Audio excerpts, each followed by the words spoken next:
How can responsibility be differentiated from imposed guilt? Well, I think you adopt genuine responsibility, let's say healthy responsibility. I think you adopt that more or less voluntarily. I mean, there's an element of necessity and compulsion in our lives as well, because there are things we have to do to survive. But if you've explicitly formulated a set of goals and you're pursuing them, then you've adopted the responsibility to act in a certain manner to make those goals realize themselves. That's responsibility that you've adopted rather than responsibility that's been imposed on you, assuming that you've thought through the goals and you find your spirit in harmony with those goals. You can consult your resentment. I think that's a very useful step. If you find yourself angry and bitter about the things that you are responsible for doing, then that's an indication that you might be operating under some unhealthy compulsion, that you're rebelling, and that's the reason for the resentment, against the insistence that you act in a certain way. Although it's also possible that you're just immature and that you're rebelling against the discipline that's necessary to attain the goals that you genuinely do want to attain and that are valid and that you are actively engaged in constructing. So you have to get that straight, and some of that's a consequence of thought, and again, some of that's a consequence of discussion with other people with whom you're intimate enough to have a conversation like that. And perhaps they have conversations about similar things with you if you're fortunate.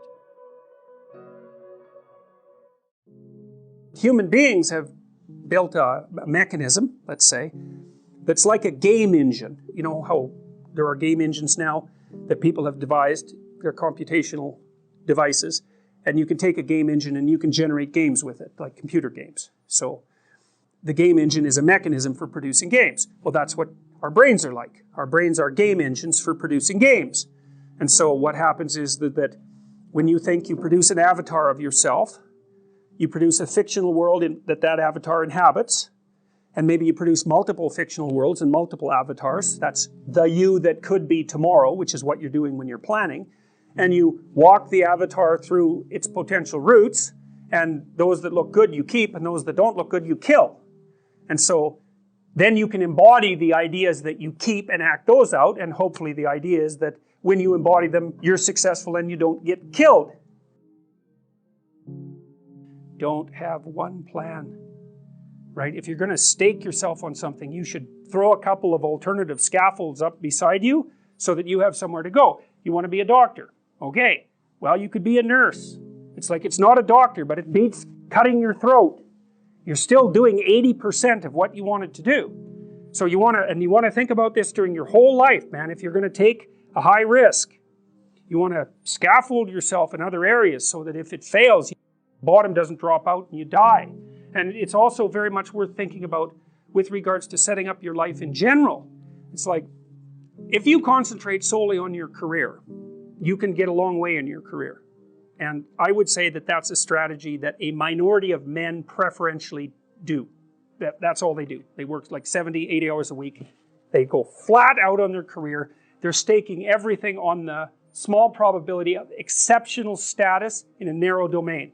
But it's hard on them. They don't have a life. It's very difficult for them to have a family. They don't know how to take any leisure activity. Like, they get very one-dimensional. Now, it may be that unidimensionality is the price you have to pay to be exceptional at one thing, right? Because if you're going to be something like a genius-level mathematician or a scientist, say, it's like you're in your lab all the time, you're working 70 hours a week or 80 hours a week, you're smart, you're dedicated, you're unidimensional, and that's how you get to beat all the other people who are doing that. It's the only way. But the problem is you don't get a life. Now, if you love being a scientist and you have that kind of focus of mind, well, first of all, you're a rare person, and second, you're going to pay for it. But fine, more power to you. But it's a risky business to do that. You sacrifice a lot for it. You know, and I would say most often, if you're speaking about having a healthy life, that isn't what you do. You spread yourself out more. So, you know, you have a family, You have some things that you do outside of work that are meaningful to you and useful. You have a network of friends. Well, those 3 things alone, or 4 things alone, are plenty to keep you well oriented. And then if one of those things collapses, everything doesn't go. Now, the price you pay for that is the more you strive to optimize that balance, the less likely you are to be fantastically successful at any single one of them.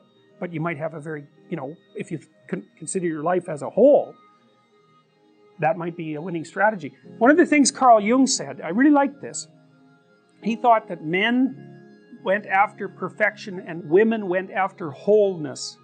So perfection would be stake it all on one thing and look for radical success. Not that all men do that, because they don't, but we're talking about extremes, at least with regards to the men that do that.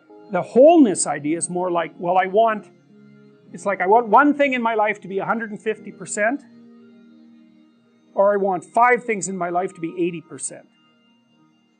Well, there's a lot more richness in a life where you have 5 things operating at 80%, but you're not operating at any of them at 150%. And I really believe this because I've watched men and women go through their careers now for a long period of time. But one of the things that I've noticed is that mostly women in their 30s bail out of unidimensional careers. They won't do them. They won't put in the 80 hours a week that they would have to put in order to dominate that particular area. And it isn't, the reason that they won't do it is because they decide it's not worth it. And no wonder, because why would that be worth it? You have to ask yourself that. It's like, well, you want to be an outstanding scientist. It's like, okay, really, that's what you want. Because that means that's what you do. Because you're competing with other people. They're smart, they're hardworking, and if you want to be at the top, you have to be smarter and work harder than any of them. And working hard means working long hours. It also means working diligently, but in the final analysis, it's also an additive issue. If I'm smart and hardworking and I can crank out for 70 hours a week, and you do it for 30, it's like, in 2 years, I'm so far ahead of you, you will never, ever catch up. And I think maybe part of the reason, too, that women are oriented that way more than men, I think there's 2 reasons. One is socioeconomic status does not make women more attractive on the mating market, but it does make men more attractive. And the second is women's time frame is compressed. Right? Because guys can always say, well, I'll have kids later. And they can say that till they're like 80.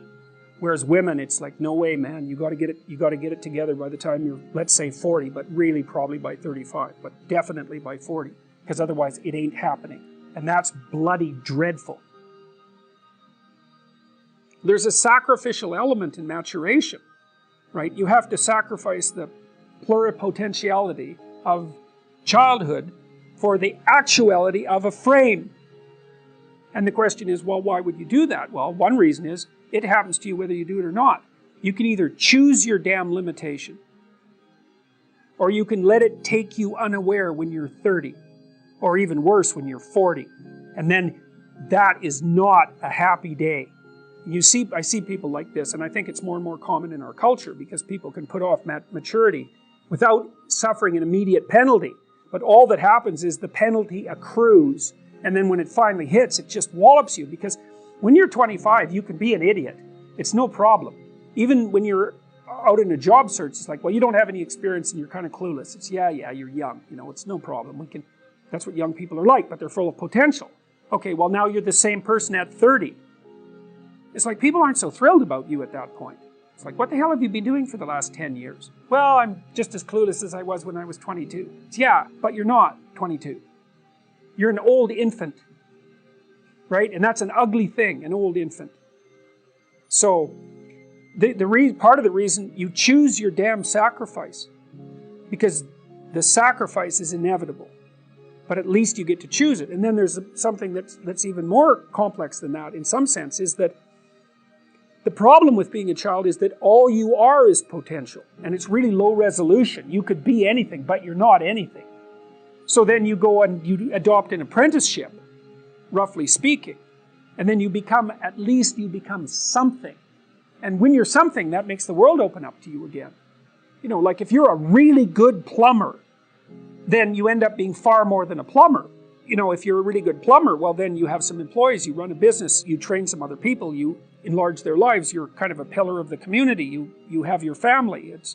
Once you pass through that narrow training period, which narrows you and constricts you and develops you at the same time, then you can come out the other end with a bunch of new possibility at hand. Part of the proper path of development in the last half of life was to rediscover the child that you left behind as you were apprenticing. And so then you get to be something and regain that potential at the same time.